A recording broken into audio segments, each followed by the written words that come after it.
उसके बाद हम आ जाते हैं अब अपने वेरिएबल की दूसरी टाइप की तरफ, जो कि है मल्टीपल वेरिएबल्स। कि अगर हमें आर में एक साथ मल्टीपल वेरिएबल्स स्टोर करवाने हों। ठीक है, यहाँ पे एक एग्जांपल हम देख लेते हैं कि इसमें उन्होंने मल्टीपल वेरिएबल को असाइन किया। एक ही मतलब यहाँ पे इन्होंने 3 वेरिएबल्स बेसिकली बनाए हैं और उन तीनों वेरिएबल को एक ही वैल्यू असाइन करी है। तो क्या ये वाकई में वर्क करेगा या नहीं, ये हम देखते हैं। तो यहाँ पे किस तरह से हम असाइन करेंगे। यहाँ पे मैं उन्होंने वेरिएबल 1 2 3 असाइन किया था, मैं यहाँ पे एक्स वाई जेड करके असाइन कर दूँ।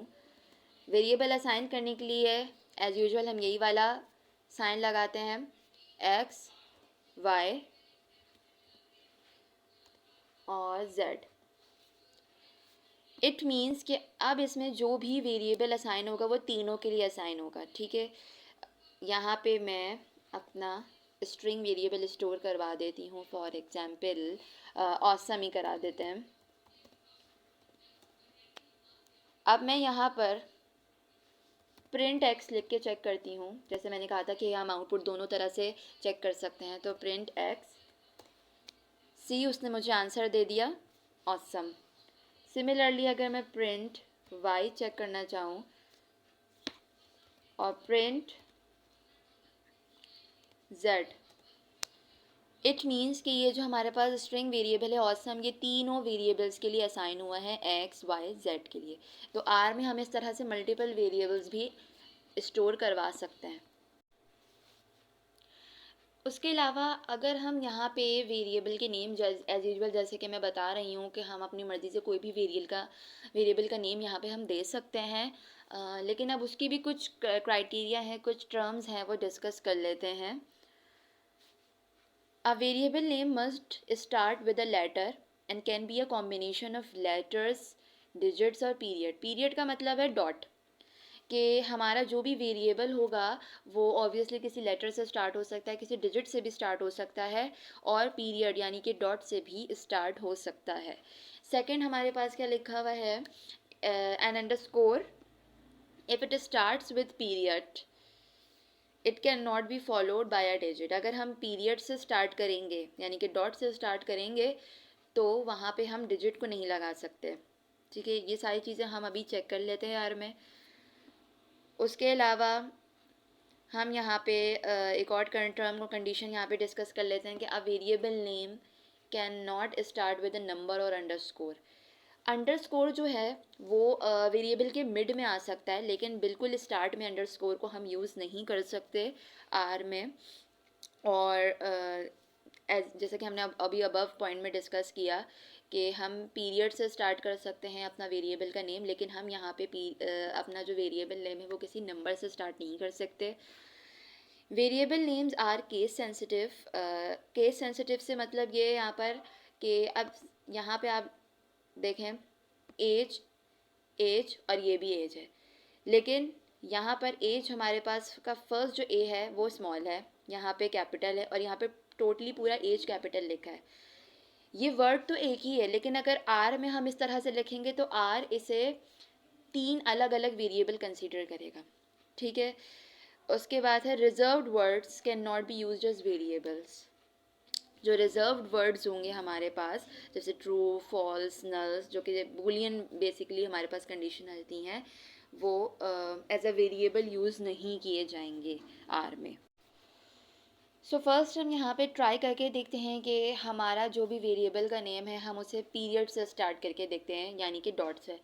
यहाँ मैंने डॉट डाला और आगे मैं लिख लेती हूँ वेरिएबल 1। स्टोर करवा दूँगी मैं इसके अंदर कोई सा भी वेरिएबल। फॉर एग्जांपल मैं यहाँ पे स्टोर करवा देती हूँ राइट। तो ये वेरिएबल मेरा स्टोर हो गया। इट मीन्स कि हम अपना वेरिएबल पीरियड लगा के स्टार्ट कर सकते हैं। अब अगर मैं यहाँ पे किसी नंबर को लगा के वेरिएबल का नाम देना चाहूँ, फॉर एग्जांपल 1 वेरिएबल 2, और मैं यहाँ पे कोई भी नंबर दे दूँ 230, सी उसने मुझे एरर दे दिया।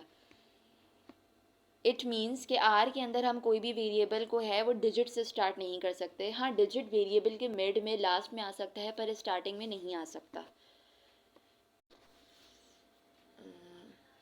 अब यहाँ पे हम अंडरस्कोर को भी चेक कर लेंगे, अंडरस्कोर, और यहाँ पे मैं एक बना लेती हूँ माई वेरिएबल के नाम से वेरिएबल, और इसके अंदर मैं लेफ़्ट डाल देती हूँ सी। तो इट मीन्स कि आर में हम अंडरस्कोर से भी कोई वेरिएबल स्टार्ट नहीं कर सकते। हाँ, अंडरस्कोर हम वेरिएबल के मिड में लगा सकते हैं। अगर मैं यहाँ लिखूँ माई अंडरस्कोर वेरिएबल और इसमें मैं असाइन करवाऊँ लेफ़्ट, तो ये स्टोर हो गया। अब मैं यहाँ माई अंडरस्कोर वेरिएबल लिखूँगी तो उसने मुझे आउटपुट दे दिया। इट मीन्स कि यहाँ पर हम मिड में अंडरस्कोर लगा सकते हैं लेकिन वेरिएबल के स्टार्ट में हम नहीं लगा सकते। इसके अलावा हमने एक और टर्म यहाँ पे डिस्कस की थी कि वेरिएबल्स जो होते हैं आर में वो केस सेंसिटिव होते हैं। मतलब अगर मैं यहाँ पर फॉर एग्जांपल वेरिएबल ले लेती हूँ नेम, एक मैंने वेरिएबल जनरेट किया नेम और उसके अंदर मैंने लिख दिया जॉन। सेकंड वेरिएबल मैं नेम ही लेती हूँ लेकिन मैं यहाँ पे एन कैपिटल कर लेती हूँ और अगेन इसके अंदर मैं असाइन करवा देती हूँ जॉन।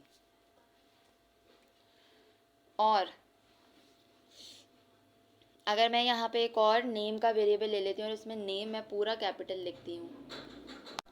अब यहाँ पर मैंने टोटली नेम को कैपिटल लिखा है और यहाँ पे मैं for example different name assign कर देती हूँ। यहाँ पे मैं लिख देती हूँ जर्मी। अब आर जो है वो इन तीनों नेम्स को अलग अलग वेरिएबल कंसीडर करेगा, इसे कहते हैं हम केस सेंसिटिव। अब यहाँ पर मैं इसको चेक करके देखती हूँ। मैंने यहाँ लिखा नेम तो उसने मुझे जॉन दे दिया।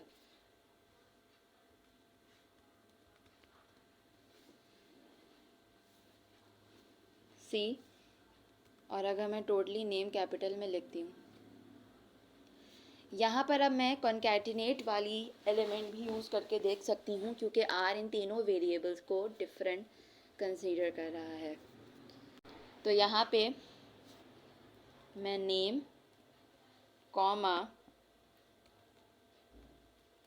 नेम को मर्ज करवा देती हूँ तो उसने मुझे जॉन और जर्मी दोनों लिख के दे दी। इट मीन्स के आर जो है वो इन तीनों नेम के जो मैंने वेरिएबल यहाँ पे जनरेट किए इनको अलग अलग वेरिएबल कंसीडर कर रहा है।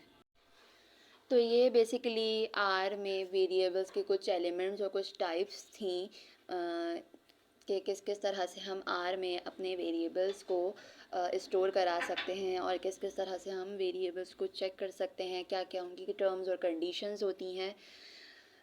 तो ये सारी चीज़ें आपके लिए वेरी हेल्पफुल रहेंगी जब आप आर प्रोग्रामिंग कर रहे होंगे। सो आई होप कि आपको मेरी वीडियो अच्छी लगी होगी। अगर आपको मेरी वीडियो अच्छी लगी तो प्लीज़ मेरी वीडियो को लाइक और शेयर कर दीजिएगा, मेरे चैनल को मत सब्सक्राइब कर दीजिएगा।